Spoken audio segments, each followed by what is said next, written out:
J'aimerais rendre grâce à Dieu. Dieu, vraiment, il est un Dieu qui fait le bien. Et il est miséricorde aussi pour moi. C'est grâce à lui que j'ai cette grâce de pouvoir vraiment être au milieu du peuple de Dieu. J'aimerais dire merci aux responsables vraiment de l'église. Et précisément au pasteur principal, pasteur de cette église. C'est lui vraiment qui m'a permis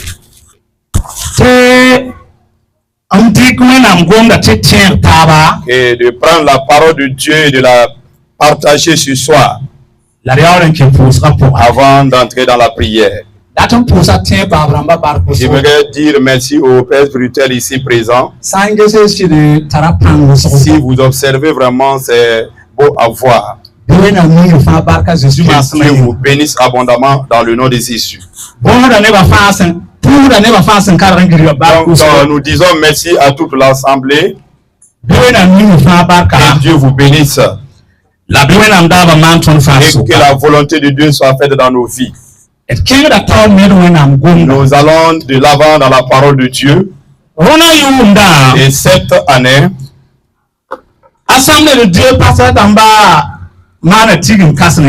les pasteurs des églises évangéliques du Burkina ont eu vraiment une conférence, des assemblées de Dieu plutôt. Et dans leur conférence, ils ont ramené le thème de la centenaire. Le centenaire passé jusqu'ici. Il y a eu vraiment beaucoup de choses qui s'est ajouté à notre religion. En 1996,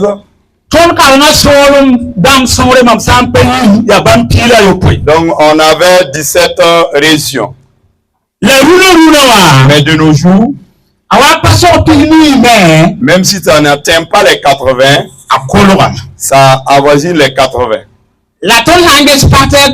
Mais si nous allons regarder au niveau des pasteurs, il y a eu plusieurs pasteurs qui sont ajoutés.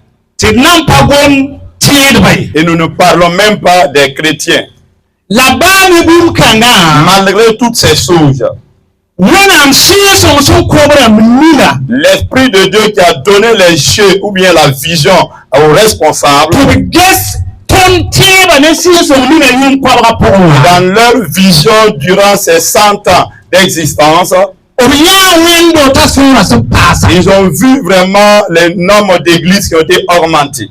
Ils ont vu l'augmentation des pasteurs.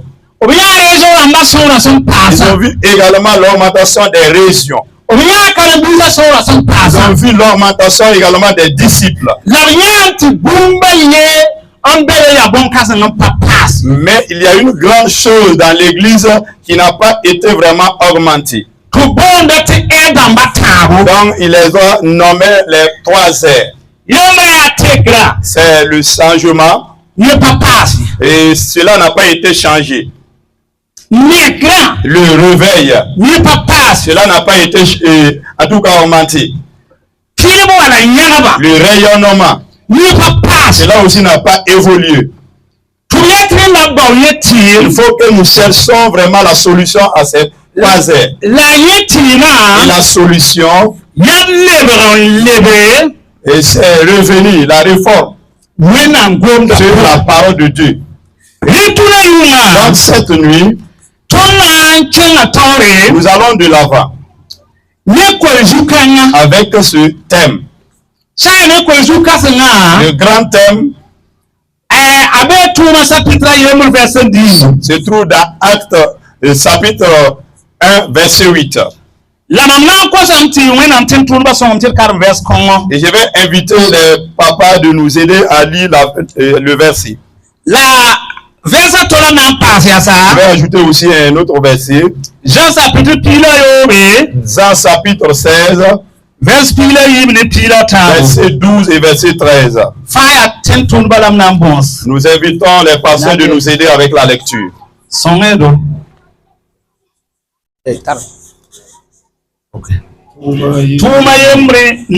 Acte chapitre 1 verset 8. C'est le verset 8 qui dit comment?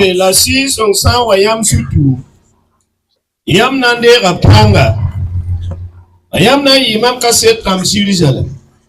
Ne Syrie, la Samarie, la dunia tiakfa.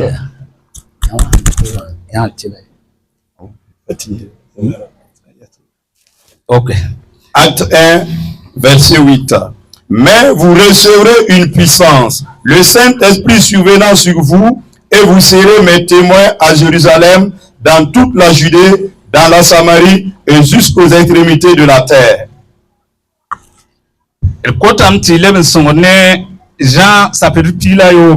Et effectivement, dans Jean chapitre 16, verset 12 et 13.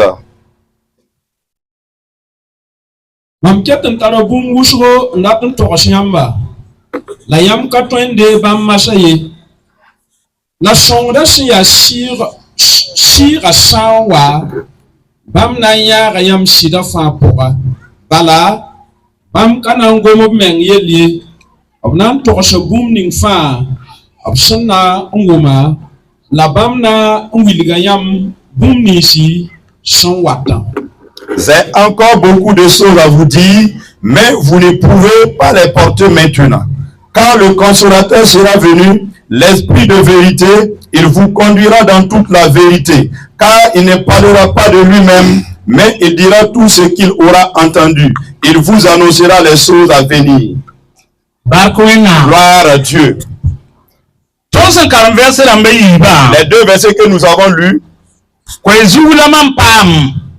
j'ai tiré un thème dans ces versets. Le thème intitulant c'est l'esprit de vérité qui doit conduire l'église de Christ. C'est l'esprit de vérité de Dieu qui doit conduire l'église.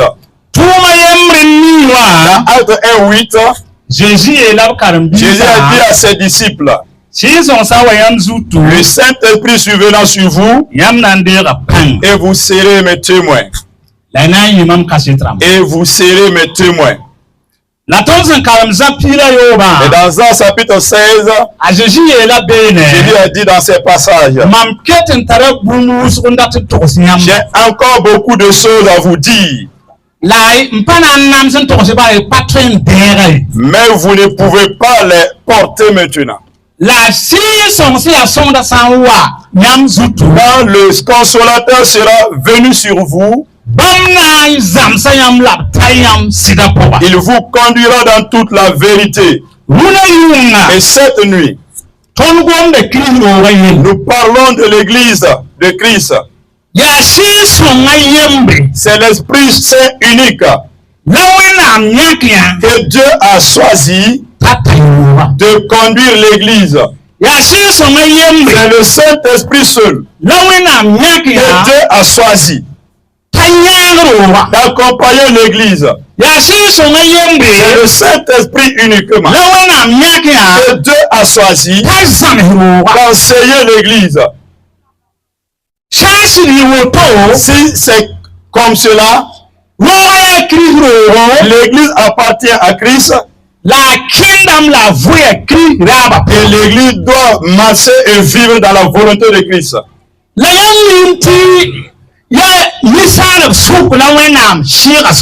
Vous savez que c'est au milieu des hommes que l'Esprit de Dieu est venu. Et l'homme aussi a son esprit. Satan aussi a son esprit qui travaille avec l'homme. Nous sommes autant des esprits. C'est pour cela qu'on parle du Saint-Esprit de Dieu. Il y a des esprits. dans ce monde et qui manifestent. Il y a des esprits qui révèlent. Il y a des esprits qui sont puissants. C'est pas l'esprit de Dieu. Cet esprit ne peut pas conduire l'église à destination. C'est ce qui préoccupe les autorités de l'église. Jésus a dit dans Jean chapitre 16, j'ai encore beaucoup de choses à vous dire.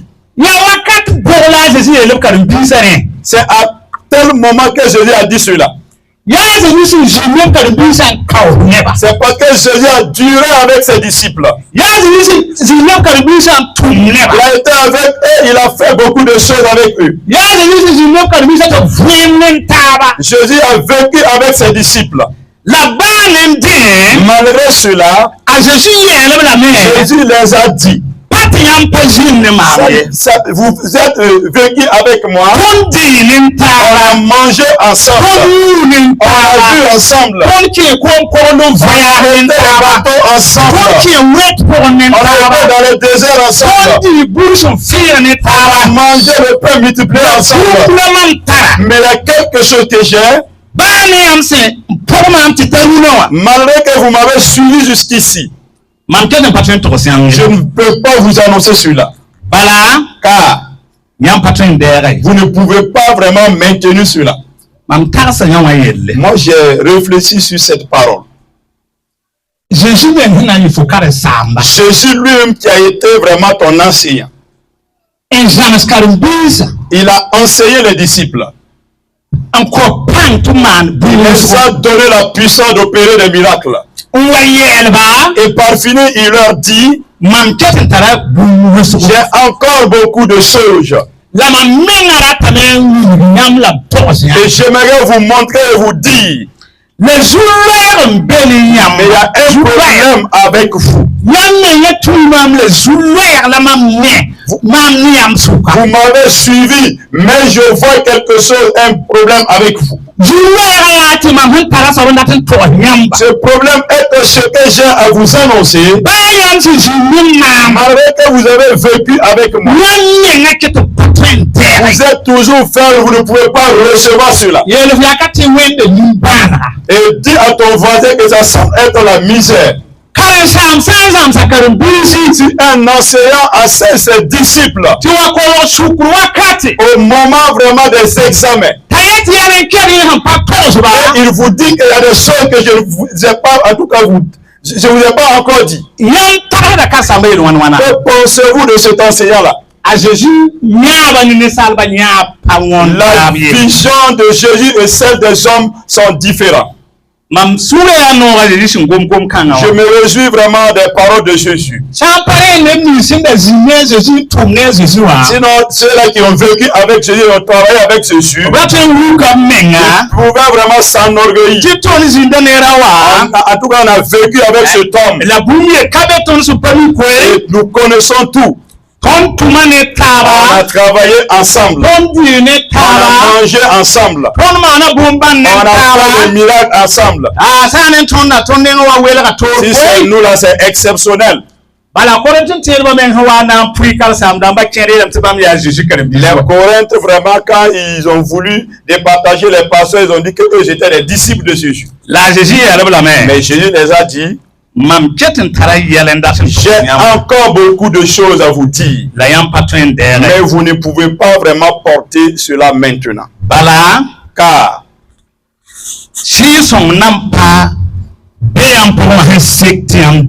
le Saint-Esprit n'est pas encore en vous pour que vous puissiez recevoir ces choses. C'est pour cela que je pense que les 100 ans passés et nous sommes déjà en avance. Nous avons vu que vraiment l'église s'est multipliée. Notre rencontre à Ouagadougou, on valait 800 000 personnes.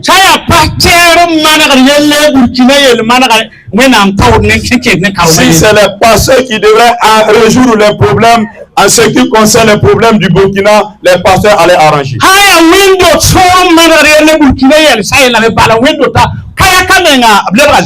C'était les nombres d'églises qui allaient vraiment résoudre les situations du Burkina. Même à Kaye ici, il y a plein d'églises.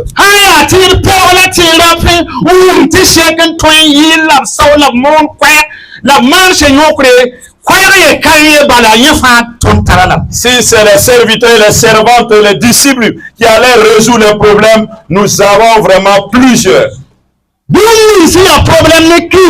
Ce qui est un obstacle pour l'église.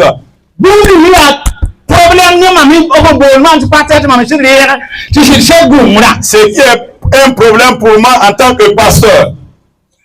Et que l'Esprit de Dieu a touché les responsables. Le changement n'est pas encore rempli vraiment parmi nous. L'évangile de Jean-Baptiste a démarré par repentez-vous et revenez à Dieu. La nouvelle de Jésus également nous dit de repentir et de revenir à Jésus. S'il n'y a pas de repentance, il n'y a pas de pardon. Si nous ne sommes pas encore dans la repentance, c'est pour dire que nous n'avons pas été sauvés d'abord.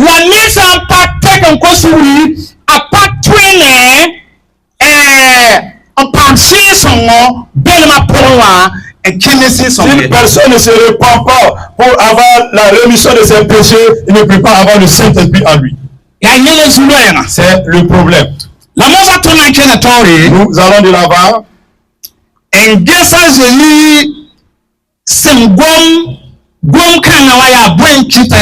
Mais pourquoi Jésus parle dans ces passages? Si nous regardons dans la parole de Dieu, ça semble être que Jésus voudrait dire ce soir. J'ai encore beaucoup de choses pour les pasteurs, mais ils ne peuvent pas recevoir cela. J'ai encore beaucoup de choses pour les diacres, mais ils ne peuvent pas recevoir. J'ai encore beaucoup de choses avec les chrétiens, mais ils ne peuvent pas vraiment maintenir cela. J'ai quelque chose que je veux vraiment qu'ils fassent. J'aimerais qu'ils vivent d'une manière exceptionnelle. J'ai quelque chose que j'aimerais qu'ils vivent de la manière. Mais ce n'est toujours pas possible. Dans les familles, cela n'est pas possible. Dans les églises, cela n'est pas possible. L'évangile de Matthieu nous dit, chapitre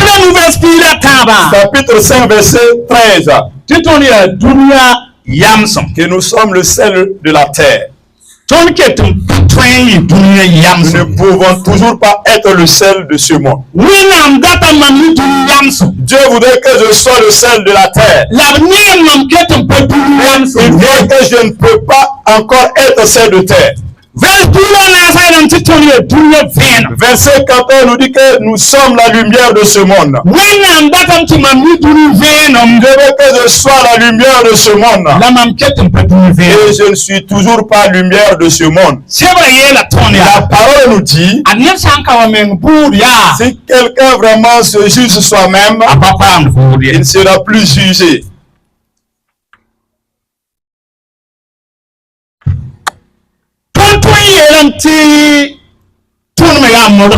Nous pouvons aussi dire que nous aussi nous avons essayé. Nous avons des grandes églises.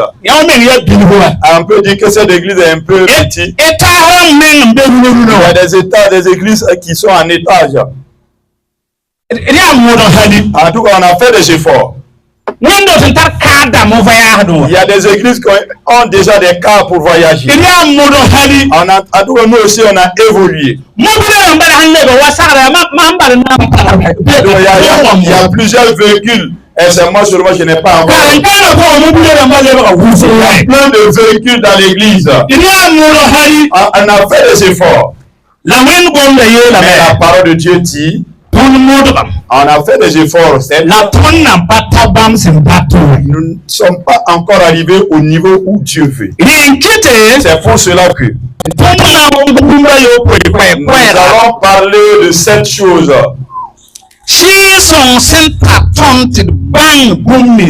L'Esprit de Dieu vraiment qui nous conduit à comprendre certaines choses.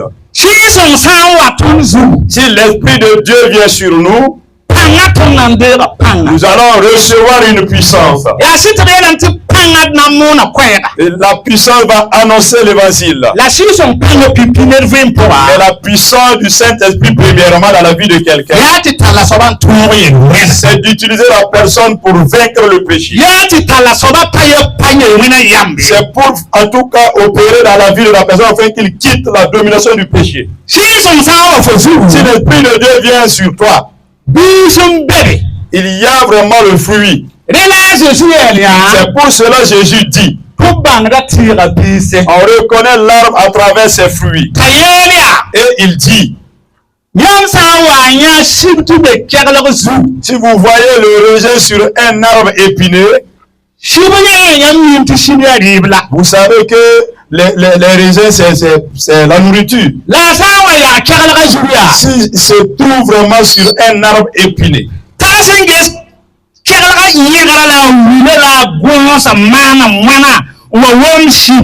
réfléchissez bien sur la racine, le tronc et tous les branches de cet arbre épineux là.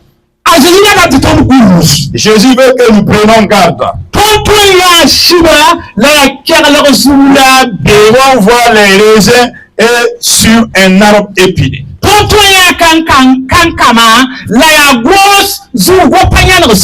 Nous pouvons voir les figues vraiment sur un arbre épineux. Si nous n'avons pas la connaissance du Saint-Esprit,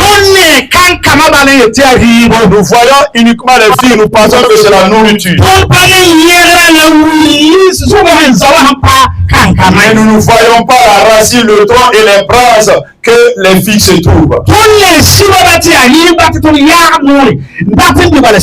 Nous voyons la nourriture, mais nous ne voyons pas la suite. Cela fait que c'est un danger. Là où se trouve la nourriture, ça c'est pas sa place. Et l'Esprit de Dieu que nous veut que nous ayons cette connaissance. C'est pour cela dans ces cette chose. Premièrement, l'Esprit de Dieu veut nous conduire à connaître. Si quelqu'un suit Jésus-Christ, toutes les anciennes choses sont passées. Dans 2 Corinthiens 5, verset 17, un homme de Dieu doit connaître cela. Quand tu suis Christ, les anciennes choses dans ta vie sont passées. Et toutes choses sont devenues nouvelles. Si nous observons notre vie, et que nous nous jugeons nous-mêmes, à travers ce qui se trouve en nous, nous allons savoir ce que nous allons faire. Deuxièmement, et l'Esprit de Dieu fait que nous ayons la connaissance. Il n'y a pas vraiment de fidélité. Personne ne verra Dieu. Hébreux 12, verset 14. S'il n'y a pas la fidélité, s'il n'y a pas la prière, s'il n'y a pas la lecture de la Bible, s'il n'y a pas de parler en langue, s'il n'y a pas de fidélité, personne ne verra Dieu. Mais si nous ne voyons pas Dieu, est-ce que nous pouvons dire que tout ce que nous avons fait, cela plaît au Seigneur? Que Dieu nous aide afin que l'Esprit de Dieu vienne. Ouvre les portes afin que son Esprit vienne dans l'Église. Ouvre les portes afin que l'Esprit de Dieu vienne dans nous. Dieu permet que l'Esprit de Dieu vienne au sein de l'Église. Dieu permet que son Esprit vienne dans l'Église afin qu'il ait la connaissance. Dans la fidélité, personne ne verra Dieu. C'est une parole cachetée. Tu ne peux pas vraiment enjamber cela. Le livre de Matthieu nous dit: heureux ceux qui sont fidèles. Okay. Car le royaume de Dieu les appartient. Ils verront Dieu. Ils verront Dieu.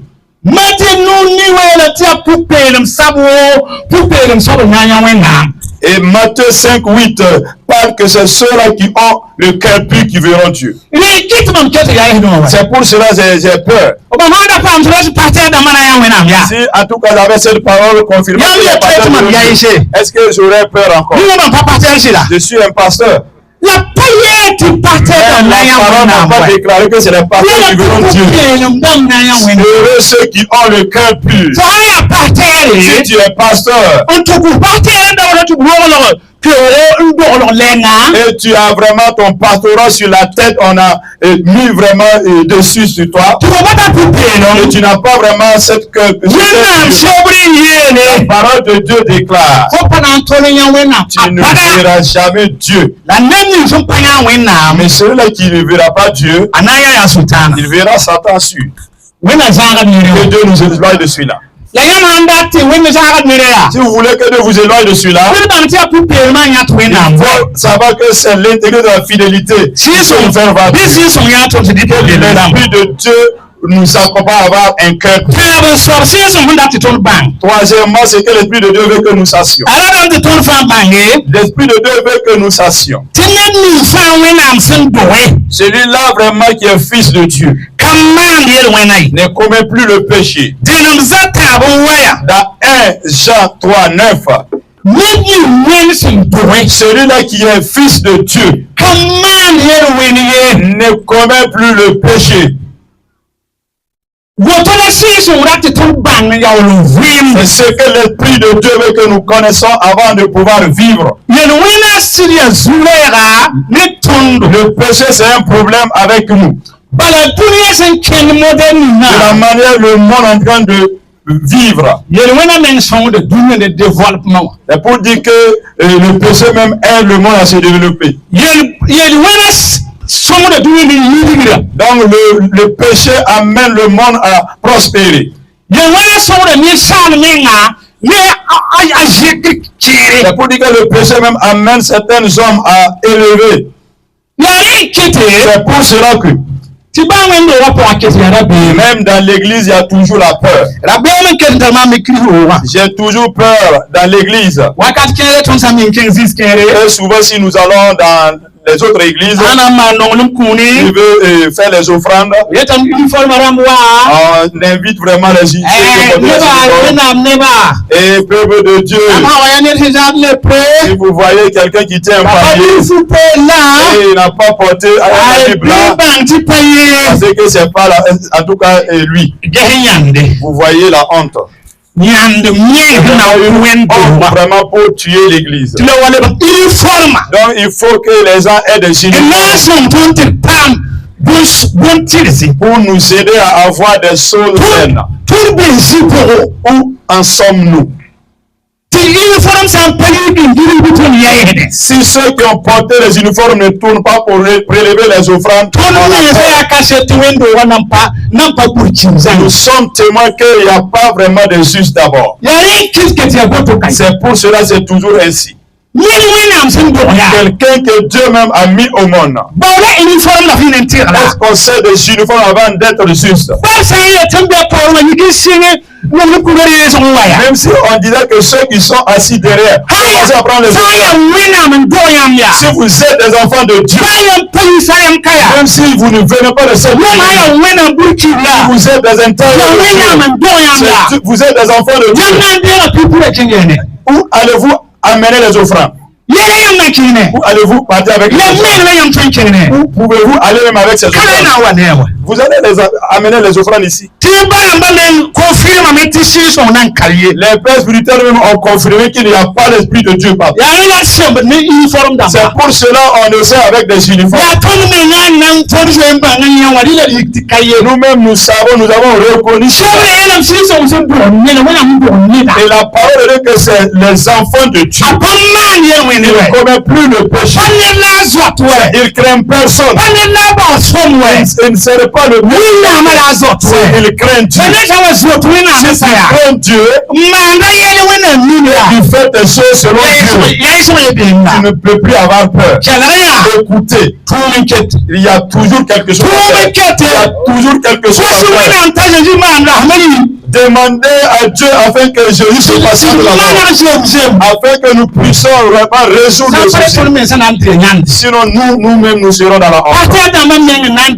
Et les pasteurs même qui seront dans la honte. Et les disciples également. Les diacres également. Les anciens.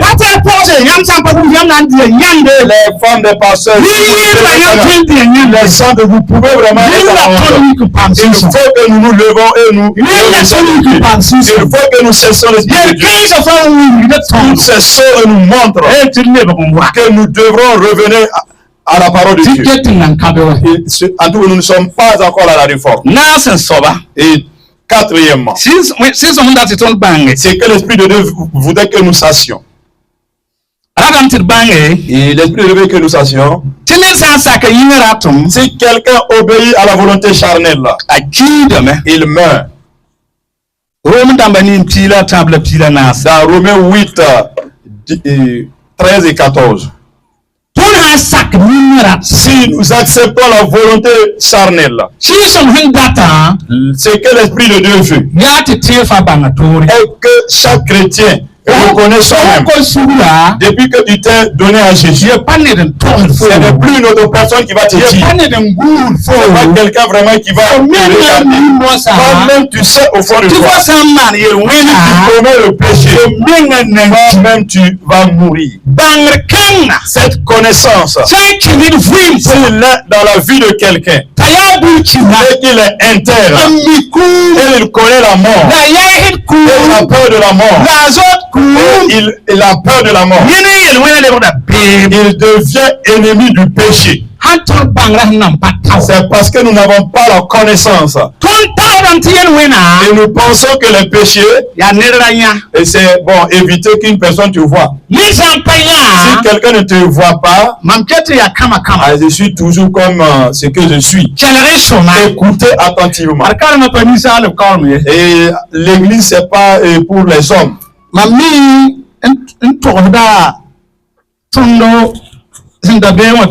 Donc j'aime dire aux disciples de ma localité,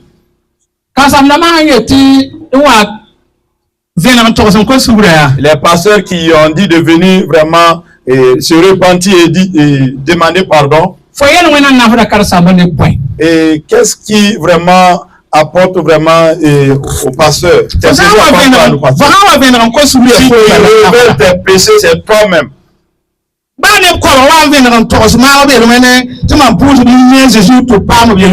Même si 100 personnes venaient me révéler les péchés, je prie au nom de Jésus et ils sont pardonnés. Qu'est-ce que j'y gagne en retour? C'est un soutien. Et cela amène que nous devrons connaître nous-mêmes. Si tu commets le péché, c'est lui qui meurt. Et le livre d'Ézéchiel nous dit cela. C'est celui-là qui commet le péché qui va mourir. Que Dieu nous aide. Dieu vraiment, il nous aime. L'Esprit de Dieu nous aime. Jésus-Christ a accompli sa mission. Donc, le reste, c'est à nous d'accomplir. Je ne sais pas comment les gens observent l'œuvre de Dieu. Mais avec moi, tout ce que je fais avec crainte. Tout ce que je fais avec crainte.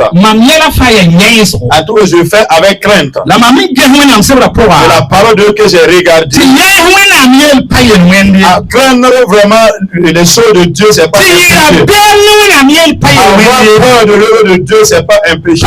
Si nous ne craignons pas Dieu, nous pouvons en tout cas faire avec le courage.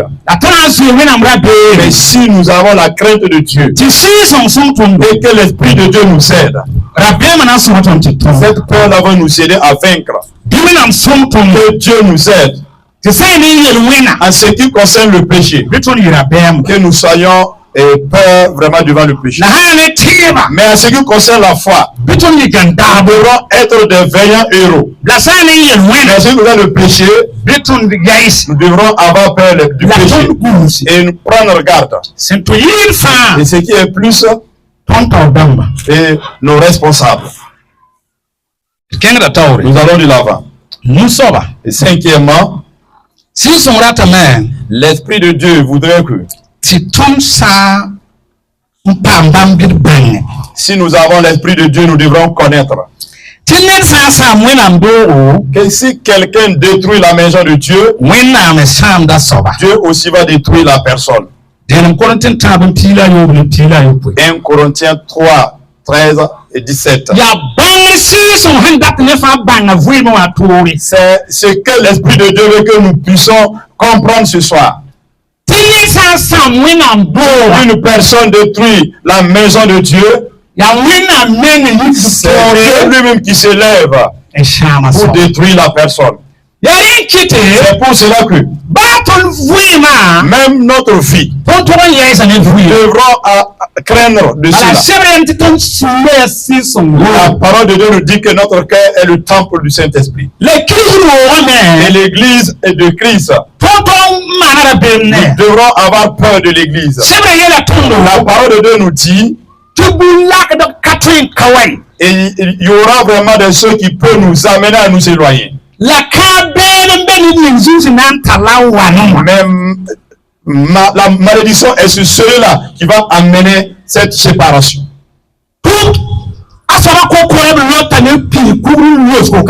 Ce dernier, on va attacher son cou avec la pierre pour jeter dans la mer. Ceux qui sont dans l'église et qui amènent vraiment les problèmes. Ceux qui amènent vraiment les calomnies. Ceux qui amènent vraiment les troubles, la politique. La parole de Dieu dit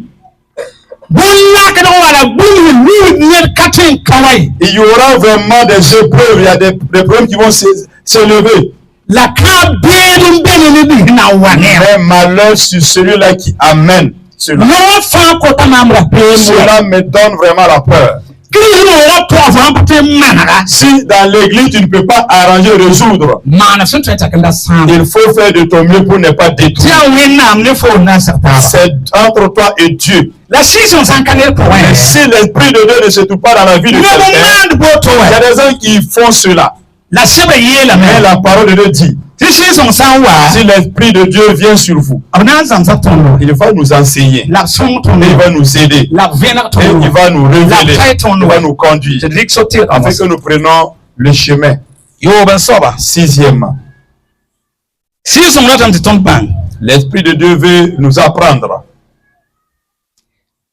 que les pasteurs seront jugés plus que les disciples. Jacques chapitre 3 verset 1. Jacques chapitre 3 verset 1. J'aime vraiment ce verset-là. Et il a exhorté de ne pas chercher à être des pasteurs. Mais cette génération, tout le monde veut devenir pasteur. Être pasteur là, en tout cas, c'est bien. Si tu es pasteur, en tout cas, ça va. Quand tu observes même les chaises là, c'est différent. Est-ce que les chaises que nous sommes assis là, c'est la même chose que vous? Pourquoi j'ai eu vraiment une chaise en épaule et pas les autres? Si c'est la taille, vous voyez que je n'ai pas la taille. C'est la connaissance. La connaissance. C'est pas que je suis pasteur. Est-ce que pour être pasteur là, c'est facile? Dans cette église, il y a vraiment 9 chaises noirs qui sont installées. Même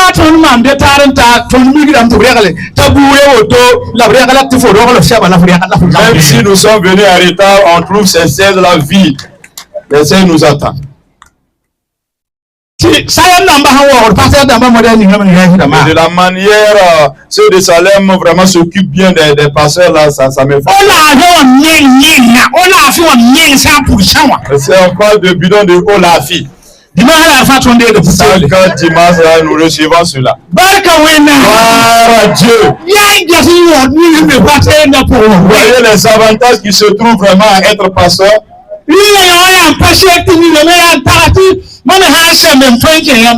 Est-ce que vous voyez, cela peut vraiment attirer beaucoup d'être pasteur. La parole de Dieu dit que plusieurs ne sèchent pas. Plusieurs ne sèchent pas. Je ne sais pas comment vraiment j'ai fait pour être pasteur.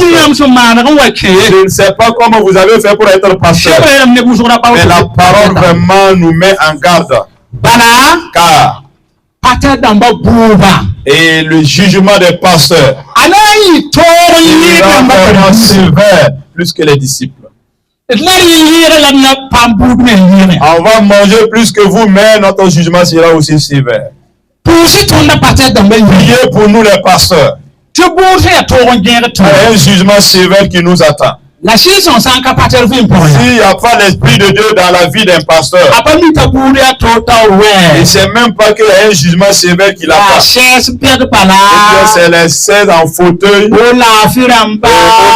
pour boire. Il faut prendre garde dessus là. Et Dieu nous aide.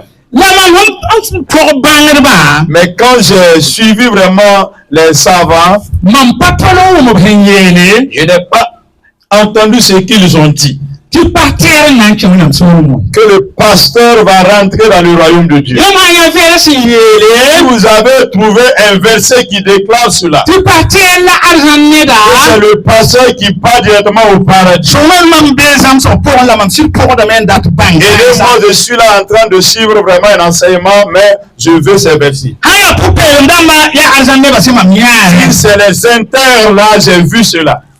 Mais le pasteur qui est un élément du royaume de Dieu, il faut que tu entretiennes ton pastorat. Et que tu sois interne dans ton pastorat.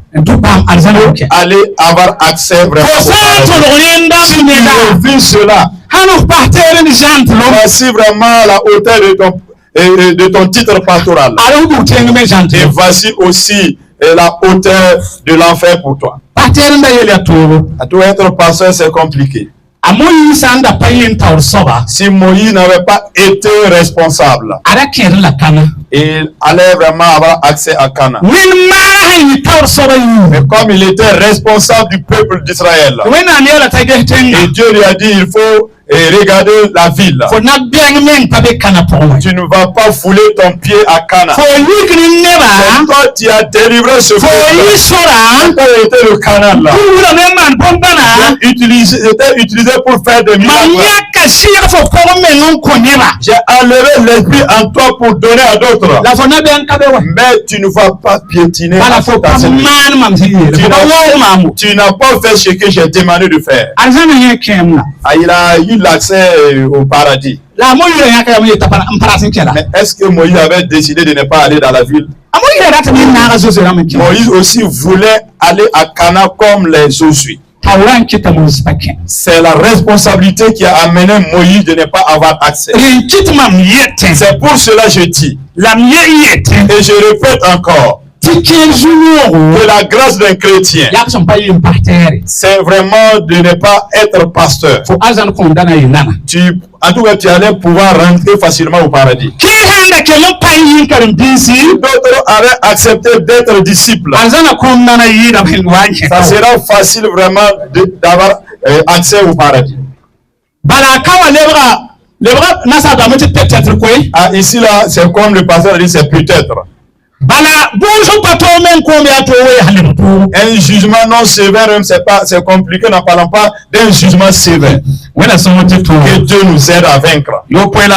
C'est pour terminer, c'est que l'Esprit de Dieu veut que nous puissions comprendre. Si une personne vraiment t'offense que tu ne pardonnes pas, Dieu aussi ne va pas te pardonner. C'est ce que l'Esprit de Dieu veut nous faire comprendre. Il y a certaines choses que si nous avons la connaissance de ces choses, et c'est l'Esprit de Dieu qui nous conduit dans ces choses, nous ne fatiguons plus le peuple. Si tu es disciple, tu as la connaissance de cela. Tu sors pasteur et tu as cette connaissance. Personne ne va vraiment souffrir. Les pasteurs souffrent beaucoup avec les disciples. Et les responsables des pasteurs aussi souffrent de la même manière. Très souvent, c'est compliqué. Certains moments pour accepter là, c'est compliqué.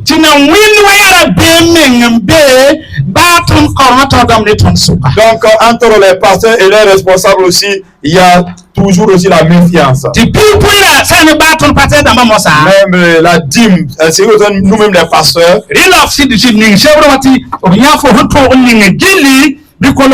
Il faut que vous mettez dans le carnet afin qu'ils puissent voir tout ce que tu as fait durant l'année pour que aussi ils soient vraiment contents. Il y a la méfiance entre eux aussi. Si c'est pas au cours de cela,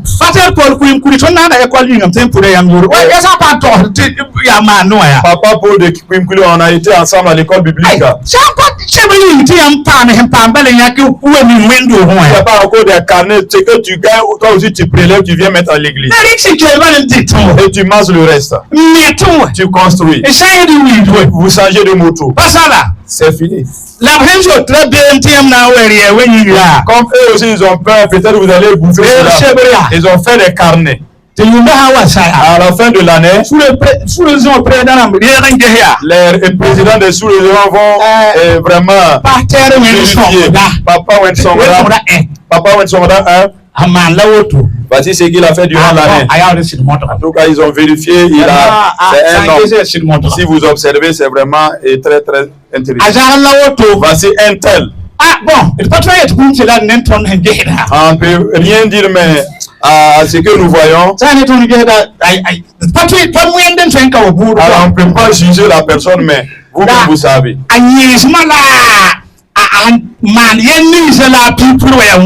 Tout ce qu'il est, vraiment le titre qu'il a et la dîme que nous voyons vraiment. On ne sait pas ce qu'on va dire, mais il y a un mais. Est-ce que nous avons vraiment avancé? Que Dieu nous aide au nom de Jésus. Dieu nous aide. C'est pour cela qu'il a dit. Et c'est que l'Esprit de Dieu veut que nous comprenions. Nous avons choisi 7 souges.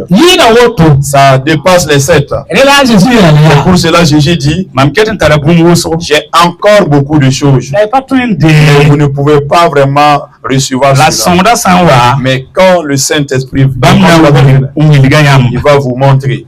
Nous allons vers la fin.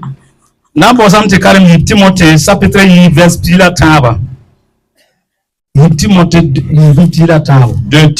2:14. 2 Timothée 2:13.